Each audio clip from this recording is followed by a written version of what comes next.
Today's video is going to be about the Solo wood burning stove and Solo 900 stainless steel pot.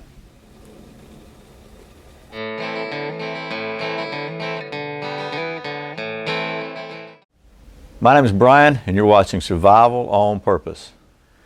Welcome back to Survival on Purpose. Thanks for stopping by. So like I said, today's video is going to be about this Solo wood burning stove. Solo was nice enough to send me this, and along with the matching little pot to review, cook pot. So let's take a look at the close-ups. I'll give you the specs and then we'll see how well this thing performs. Pretty cool, I think. Okay, well, this is the Solo stove. Pretty simple name for a pretty cool product. This is a wood burning stove constructed out of 304 stainless steel. Stove is 5.7 inches high with the grate in place, packs down to 3.8 inches high, and is 4¼ inches in diameter. Altogether, this weighs 9 ounces. I said it was made out of stainless. I want to show you on the interior. This grate, wire grate, is made out of nichrome wire, which has a 2552 degree melting point. So they put a little extra in there to keep it from burning through. This also comes with a nylon stuff sack. If you ever work with wood burning stoves very much, you know they get dirty, so this helps keep everything else in your kit clean. You can put it in the stove when you're finished with it. And we'll show you how that packs up in a minute. Okay, well, this is the Solo Stove Pot 900 that is part of the kit that Solo sent me. And it's designed for the stove to pack inside. It's also made of 304 stainless steel, and it is 4.5 inches high by 4.7 inches in diameter. Weighs 7.8 ounces, has a 30 fluid ounce capacity. Has this nice lid that comes off. It's got a locking little rubber covered lift tab that actually you slide it down, it stays up in place so it doesn't get hot when it flows down there, I guess. Has a pour spout and fold out handles. Pretty cool. It's also got little volume markings on the side, which are actually, you can read them from the inside. So we'll take a closer look at this in just a minute. It also comes with a nylon stuff sack. Okay, I wanted to back up for a second, take a second before we talk about how the stove works, just to show you how well it packs up in here. Again, the stove comes with its own stuff sack, and it just goes right in here. So it's nice little drawstring, fits perfectly. Get that up. You can actually put that in cup, lid on the cup. Cup goes in here like that. Fold your handles up. It's not rocket science, it's just a stuff sack, but I do think it's pretty neat that they were able to get everything designed so it all fits together in one little package. And pretty cool. Set that up. Throw it in your pack. Okay, I want to talk about the stove just for a minute. But basically, it's a very efficient stove. It's a double wall construction. The terminology that Solo uses is this is a natural convection inverted down gas gasifier stove, which is a pretty fancy way of saying that it actually has what's called secondary combustion, and it's just a very efficient way to burn the wood so you get the maximum heat value out of your wood. So here's how this thing works. If you see there's air intakes on the bottom here, you see the bottom is solid.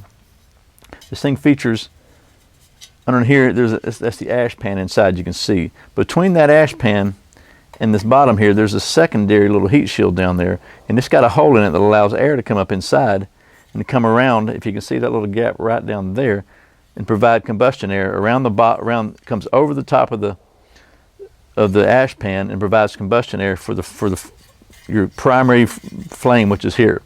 But at the same time, it allows oxygen to draw up because it's heated, so heated air or gas rises. It draws up through the outer wall, comes out these little holes here, and provides more oxygen to the top of the flame, so it really gives you secondary combustion on the gases coming off of your combustion of your wood. And so it really creates a very efficient burning of the wood, and probably less smoke than a normal fire would give you. Also, the ring itself provides a little bit of a windscreen. It still has some holes in here to allow airflow. Provides a little bit of a windscreen. It's got a nice little place on top to set your pot, and a little hole here when your pot's sitting on it, it's still got an opening that you can continue to feed your fire. Back this up where you can see that. So it promises to be a very efficient system. I think the construction is made out of one piece. This is actually not welded together. It's actually formed out of one piece, and the interior is formed out of one piece. It's extruded or something. I'm not sure how they do it, but it's a pretty high-tech manufacturing process. So that's the stove. Let's take a quick look at the pot. Okay, so that was the stove. This is the pot. First of all, you can see on the inside it's got graduation markings that you can read when you're filling it up, which is good. You don't have to try to look on the outside. You can actually check your level against it. It's got these butterfly handles, which I like these because they don't just flop around. They have enough friction, they kind of stay open. I've got a GSI cup that it just flops around, and it's really difficult to keep it out. If it's not exactly level, it'll swing around. These stay where you put them. You can shake it around, it doesn't move, which is cool. I like that. It's got this little molded in pour spout, which does a couple of things. First of all, when you put the lid on, it gives you a little bit of a vent for steam to escape so it doesn't bubble. It gives you a little function sort of as a strainer if you're trying to strain water off of noodles or something like that, because it's a pretty small opening, but it also keeps the water from dribbling all down the side of your cup when you do pour it or whatever. Finally, and the lid's not super tight, but it's good enough. Finally, it's got this lift tab, they call it, on top, and if you can see, there's a little notch here in the hinge. So when you raise it up, you slide it into that little notch and it stays in place, which is going to allow you to keep the rubber portion from laying on here getting very hot. So it's just going to make it a lot easier when you need to get it, take the lid off. So again, it's not anything super complicated. It's just very well made. I like the fact that it's made out of stainless steel instead of aluminum. It's getting easier to find stainless steel camping gear. It's a little heavier than aluminum, definitely heavier than titanium, but there are some concerns about long-term health risks of cooking and eating in aluminum, especially unanodized aluminum. So there's no problems with that. So this is good, BPA-free, food-grade stainless steel. So you got the pot and the stove. Let's take a look at the fuel we're going to use and get this thing fired up and see what she'll do. Okay, so this is my fuel. You can see it's not very much. You can see how big my hand is on it. And with any kind of wood burning stove, you got a little more prep time because you can't just hook up a gas bottle to it and turn it on. You got to get your fuel ready. So you got to have your prep time. Is with any kind of fire, you need to make sure you have your fuel on hand. But if you look, this is not a very big amount of fuel. This would all fit in a paint can probably. I just picked these up off the ground and broke them up. It took me about maybe 5 minutes to do this. It's not a huge deal, but it is, it's something you need to be aware of if you're going to use with a wood burning stove. You're also going to have a little bit of time waiting on the fire to get going because you got to build a fire. No matter how small it is, you're still building a fire. Okay, so we're going to go ahead and build a fire in here now. I've got a big barbecue grill here for safety. We're in a pavilion in a park, so that's all good. I'm not concerned about that. One thing you're going to probably need to do anytime you're using a wood burning stove, this is not primitive by any stretch of the imagination. You're probably going to need a fire starter or something. It's just real difficult to start a fire without some kind of fire starter, especially in an enclosed area like this where you can't really get anything under it. So we're going to use a commercial fire starter. In this case, I've got my little blue Smurf starter that's what I call it, from my lightning strike fire starter, ferro rod, whatever you want to call it. And I've also got, just to accelerate things a little bit, some tinder tin fat wood splinters, and we'll kind of use those as a little bit of a kindling tinder, and then we'll put the regular wood in. So let me give you a close, we'll kind of move this camera around where you can see what we're doing. Okay, well, if you have to notice that this already got a little burn in it, I had to reshoot this part because I realized after I had the fire blazing that the microphone was turned off. These microphones are wearing me out lately. So I just dumped it out. We'll start over. And I want to show you for sure that we got what we're doing. So this thing, you got to break this little fire starter apart and just go ahead and sit it in there like so. And then we'll take the lightning strike and give it a shot. Man, that thing works great. It's not cheap, but it works great. Put a little bit of fat wood on there just to help the process along, and then we'll go ahead and put our regular fuel in. Now, as with any wood burner stove, or any fire actually, the first goal is just to create a sustainable fire, so you don't have to keep completely, totally, continually feeding it. So you want to get some good fuel going. In this case, I'm starting just like I would with a full-size fire, with really small stuff, and put it in there kind of loosely so it's got plenty of oxygen flow. Once it flames really well, it starts burning, then we can put a little bigger stuff on. Now obviously you're going to be limited in the size fuel you can use on here because of the size of the stove, but I think we're going to be okay with what we got. So we'll give that just a minute. Maybe get a couple more pieces of fat wood in amongst it, just to accelerate the process a little bit. One thing I really like about this stove design is the ring. You can leave the ring off for now until you got the fire built. That just gives you a little more room. It's a lot easier to build it there without the ring being in the way. So while we're waiting on that, we'll go ahead and fill up our water container. And we will put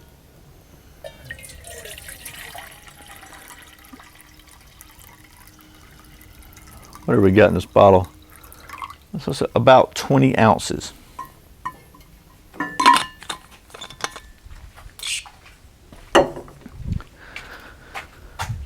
Okay, it's burning pretty good now. I've got some really small stuff in there. I'm gonna go ahead and put in a little bit bigger fuel, and then we'll throw the ring on there and start the process. And I'm gonna time it and just see how long it takes to boil 20 ounces of water to a rolling boil. So we'll go ahead and put the ring on there, if I can do it without burning my hands. Okay. So I can get to it. And I'm going to put the lid on because things boil faster with the lid on for sure. And we'll go ahead and start the timer right now. Okay. So what I'm going to do is just pause the camera and get back to you.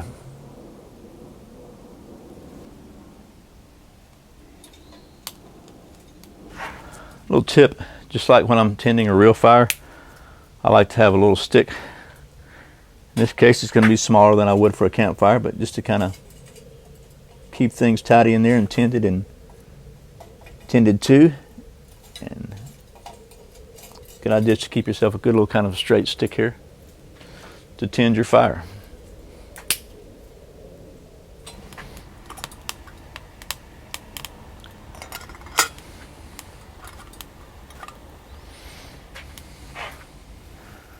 Okay, I want to try to get a close-up inside the cooking chamber, just so you can see how the fire kind of flames come out from all the little holes around top. So you can see that's the gasifier effect.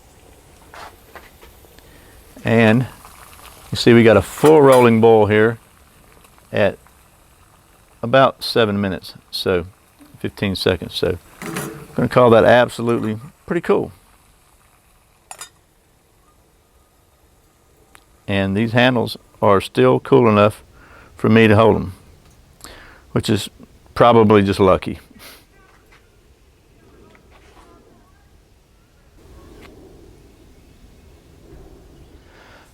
Okay, another thing I want to show you is, do you remember how much wood there was here before? Well, didn't use very much, to be honest with you.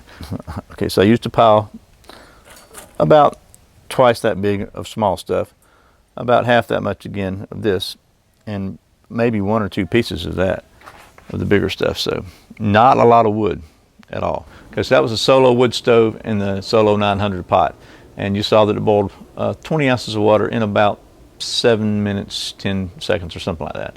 So pros and cons. Pros, it's a very, very efficient design. It took a little bit of wood, maybe this big a bundle of wood of small twigs, not a lot of wood, to boil that water to a rolling boil. Very efficient. It's a really neat design. Comes with a nice stuff sacks, and here's why it's important that it comes with those stuff sacks, because you can see if you don't put them in the sack after you cook with the wood, it's everything kind of dirty. So a couple of the negatives, I guess, for any kind of wood fire are it gets stuff dirty. That's just the nature of the beast. You have a little more prep time, and you got the cool down time you got to think about. So you can't just stick a canister on and light it up and go, as you can with the canister stove. The pros, I think, again, construction is really good. The weight is very light. It all nests together in a nice little package. You don't have to carry fuel with you. You can always gather up some twigs or whatever. It really burns any kind of biomass, pine cones, bark, whatever. And it's made out of stainless steel, which is a good benefit in my opinion. Now I'll show this in another video, but this stove actually has Solo makes a little alcohol stove that fits right in here, and you can use the stove itself as basically a stove stand and / windscreen combined, and cook with an alcohol stove. So it's a pretty versatile system when you put them all together. The cost is not crazy prohibitive. It's about for this whole setup, it's about $105 for the stove and the pot. The stove is like $70 and the pot's like $35. But altogether, it's a really good little system. And if you're looking for a wood burning alternative to gas and carrying fuel, this might be something you want to check out. So I hope this has been helpful. As always, thanks for watching Survival on Purpose. Thanks for subscribing. Thanks for clicking that thumbs up down below if you like it. Let Google know you like this kind of video. Share it with your friends if you think they'll like it. And please leave your comments below. Let me know what you think about this stove, what you think about wood burning stoves in general, or anything else you'd like to talk about. I make a serious effort to respond to every comment, and I really care what you have to say. Once again, my name's Brian. You're watching Survival on Purpose. Remember, survival's not an accident, so be prepared. See you next time.